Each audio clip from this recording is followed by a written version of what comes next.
pjnet.tv. Tuesday night, the 7th of July. It's 9 o'clock on the eastern coast of the United States. It is time for phase one of pjnet.tv. We are recording.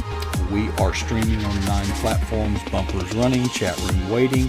Our guest is waiting in the green room, switching to Studio 8 in 5, 4, 3, 2, 1. Well, good evening and welcome to pjnet.tv. I am your host, Coach Prasick. I am so glad that you are here. I'm here, you're here. What could be better than that? And we have an exciting lineup for tonight, starting right now, as we do on the, let me get my calendar. It's either the first or the second Tuesday. I'm curious. Is it the second Tuesday? That's how lost I am. No, the first Tuesday of the month. Every month we do this. Standing by in our green room is a familiar face on the stage as well as name in the chat room. All nature sings, the man himself, Ben Cooper.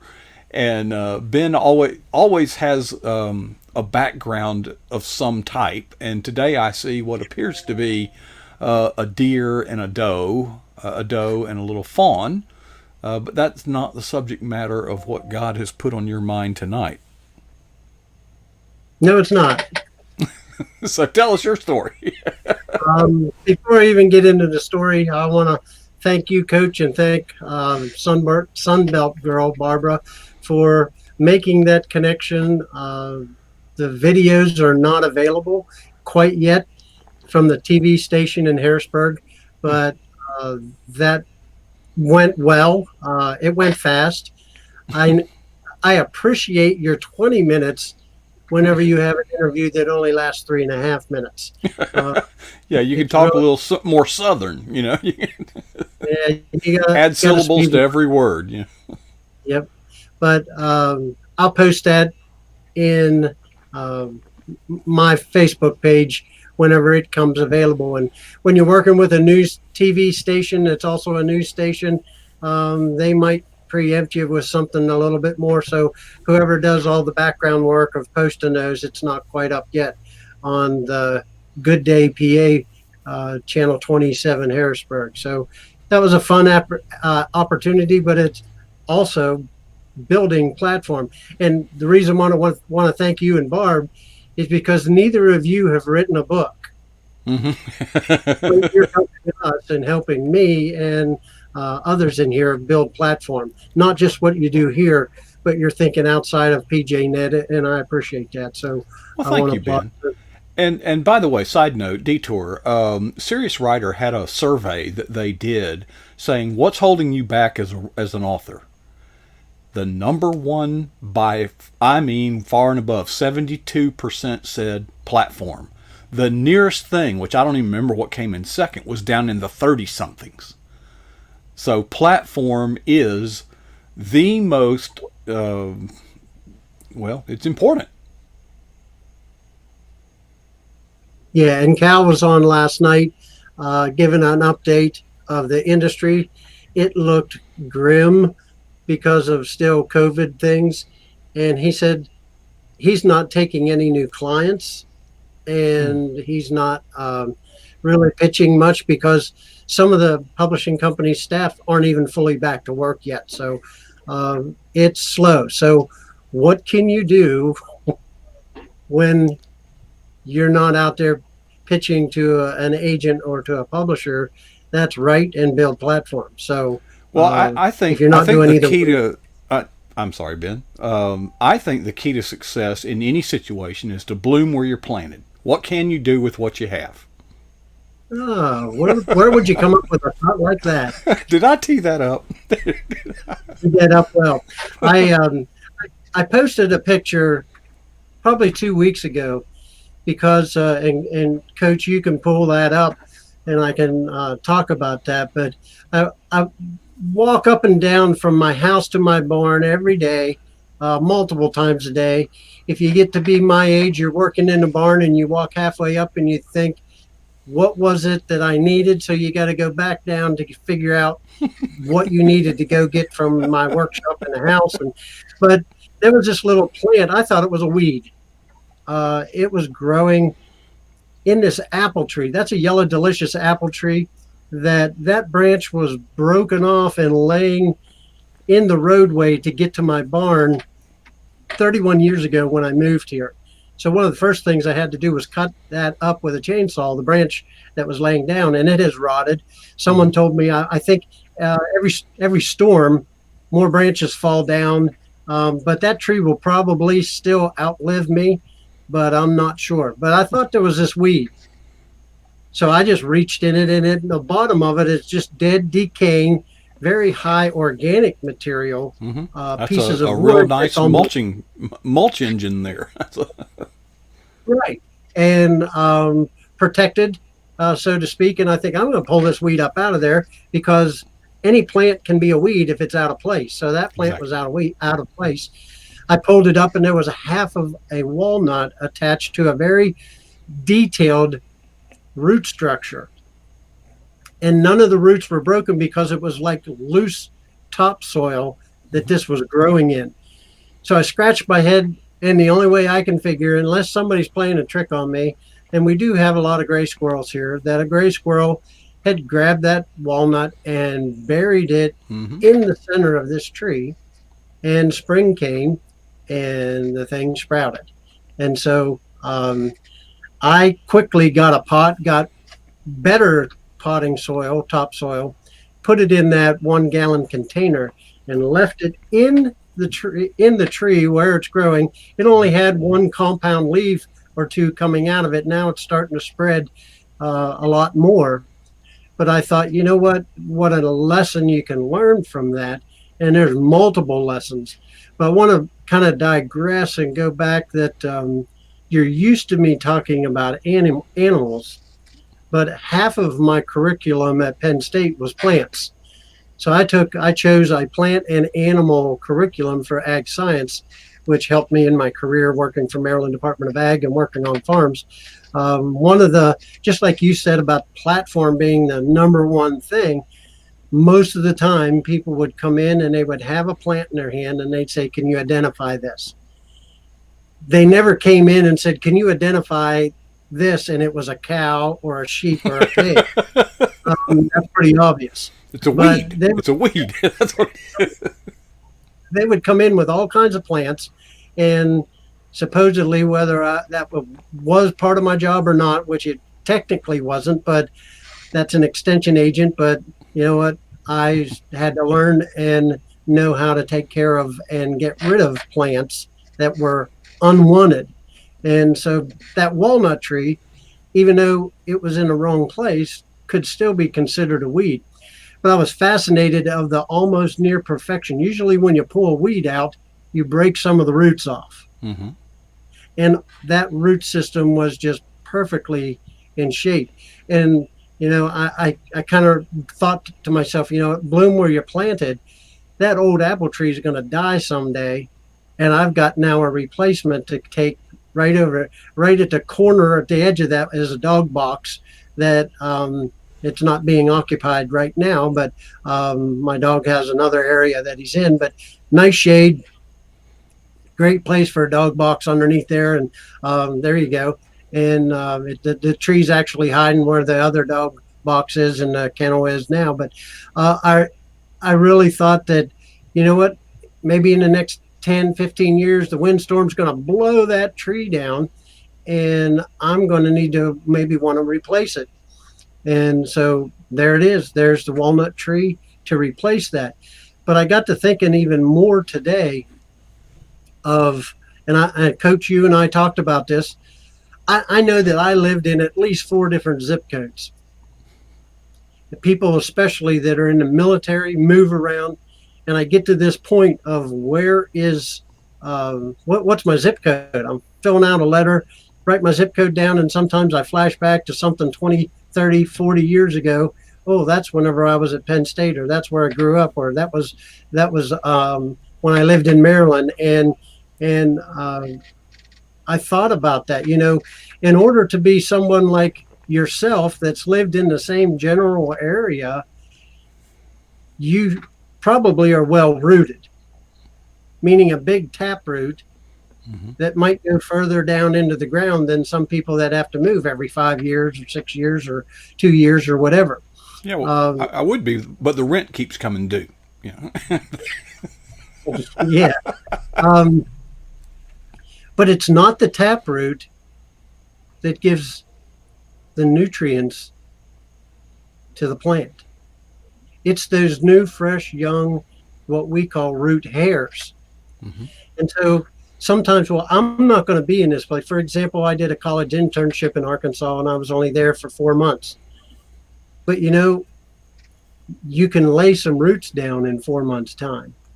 You can build some connections. That bloom where you planted is important because you never know how much impact you can have in such short a time. I remember probably the shortest amount of impact that I had on somebody was sitting on a plane going out of the country. You're sitting next to somebody. You could choose to say nothing, do nothing, ignore everybody, or you can strike up a conversation and you can set some roots. And if you think of that weed that you're pulling off and you snap off some of the roots, we talked about this, some of the weeds and especially some of the trees, you cut them down and many more grow in its place. It goes into emergency mode and it sets up tillers and new shoots. We have a tree in the area. It's a tree of heaven, the ailanthus tree. And I tell people if you cut it down with a chainsaw, 37 will grow in its place Mm-hmm. because it grows by underground rhizomes. And so it goes into Mm-hmm. emergency mode Mm-hmm. and it sets up tillers everywhere. And it's a nuisance and it's not a good tree, not good for much of anything. It's not even worth burning because it's so light. It's like balsa and it will burn up real quick. So I thought, God gives us so much time sometimes with people, and sometimes it's a lifetime, and sometimes it's only minutes. Sitting in a restaurant, sitting in a bus, in a plane, or just a connection that you only ever meet once. And even if you're plucked up and moved someplace else to bloom elsewhere, you might be leaving some of those rhizomes or those roots behind to You know, sprout. let's go over that rhizome thing, okay? Because I'm fighting bamboo and Johnson grass, okay? Which, but rhizomes are Yeah, when the roots Johnson grass. basically sprout up as new plants. They rhizome, get rise, it comes up, and when you cut the top of a plant that grows by rhizomes, the plant goes into survival mode. It wants to regenerate. It's been injured. So to regrow, it puts out right, and so you got to dig those things up, and of course that has consequences too because the roots of bamboo go horizontally for yards and yards and yards, and new ones grow up out of it. It's a losing battle, so my suggestion is don't even worry about it, just let it grow. Well, Johnson grass, for example, in the state of Maryland, it's a noxious plant, Mm-hmm. and farmers that are planting corn, it gets into cornfields, and you go through and you disc it. So that disc might be 4 or 5 inches from the coulters, from one coulter to the next. You've just cut the rhizome into new. Basically, you're reseeding it. Yeah. And one of the easiest things to remember to think about what's this rhizome. Most people know what a strawberry plant looks like, and it has runners that go out Mm-hmm. from that strawberry plant to create new plants. That's basically what a rhizome is, but it's happening underground and you don't see it. So if you don't see it, you don't think it's there until you Yeah. do something to disturb it or try to get rid of the main plant and it grows. But you know what a great way that we can share what God's truth is. I was reading this morning in my devotions, 1 Corinthians chapter 13. It's the resurrection chapter. And verse 3 and 4 is one of my favorite because it's the gospel in a nutshell. Jesus Christ was, he lived, he died, he was buried, and he rose again, according to the scriptures. It's a real snapshot of the gospel, but it goes on to say some more things about that. And I think, I thought of John 10:10, the second half of that. The thief comes to steal, destroy, to pluck up that weed. Hmm. But God came, Jesus came to give life and to give it more abundantly. And so it goes into emergency mode, and it doesn't matter what might happen to it. If God purposed for that weed to bloom and to grow and to mature, it's going to happen. Even if somebody comes to try to pluck it out and pull it out, it's got some leftover energy that it can grow and bloom where it's planted. So we can't be sitting back waiting for the right place, the right ministry, the right time. Just like we talked uh, COVID and at the beginning of this, COVID's causing maybe writers not to get contracts as readily as they were. So you don't sit back on your laurels thinking, well, I'll wait for that time to come. You've got to be able to be actively doing something. So you're growing, you're blooming, you're nurturing, and those tap roots might be big and keep you stable in a strong wind, but the young plant's bendable and pliable. Hmm. That also allows you to do that. But it's those young, tender roots, those hair roots, that bring the nutrients to the plant. One other thing that I like, people always want to look for the mountaintop experience. Hmm. Hmm. Plants don't grow real well on the mountaintop. They grow down in the floodplain where the nutrients are, where the soils are rich. They grow down in the deeper soils, not on top of the mountain. The mountain's kind of all fake in a facade that we think, oh, isn't this great? But if you look at it from a plant standpoint, it's the harshest place to grow. We don't like the valleys in our life. We want to be on the mountaintop. Hmm. But it's those hard times in the valleys are the most nutritious to us, just like those fine root hairs are the most nutritious for the plant. Those valleys, those trials, those things that we got to go through will help grow us and mature us into what God wants us to be. There are so many sermons that could be derived. This reminds me of the prodigal son. I mean, there are so many sermons that could be based upon the illustration of this plant and the root structure, but I cannot share them now because we are at the 3 minute warning that you asked me to give you. Yeah.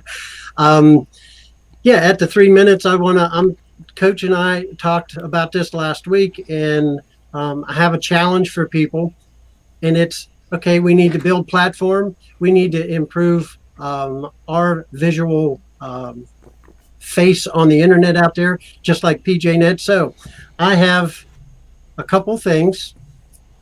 People like my honey, so I've been told, and I have a book that's out, and I want to give those as a gift, as a promo, as a contest.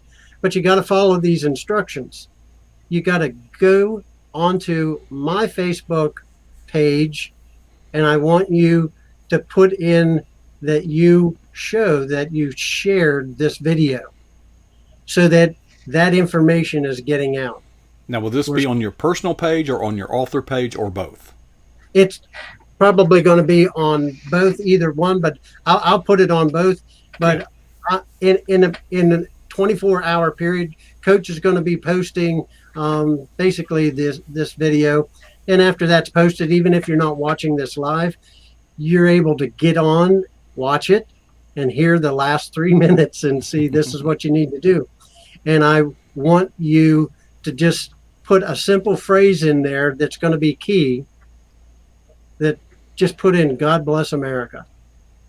Or yeah, the now let me recap what you just said. Okay, now we're talking about the highlights video that will be available in a few hours. Okay, the 2 minute Right. video will be posted, and those of you familiar with pjnet.tv know that these are actually the most consumed product that we have. So tonight around midnight, in about 3 or 4 hours, the highlights video, the less than 2 minute video of this program, will be available. Ben is going to post literally the video. So don't go to my page or go to the PJNet page to do this. Go to Ben Cooper on Facebook, whether it be his personal page or his author group page, and find the 2 minute highlight video of this program.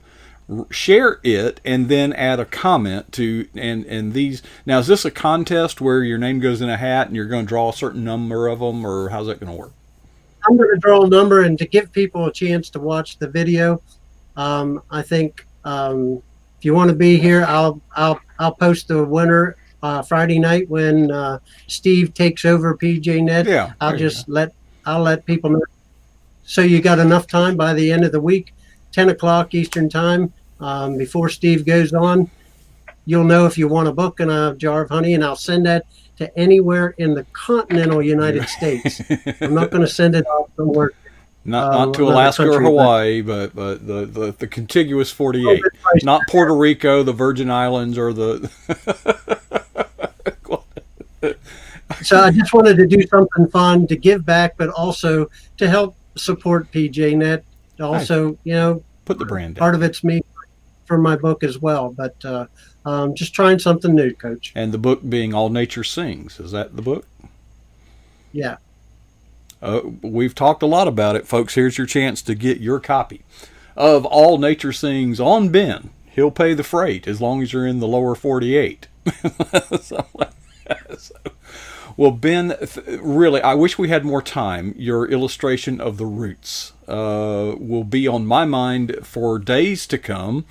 And folks, if you have been inspired by this and you've got an idea, well, why don't you just post it on Facebook?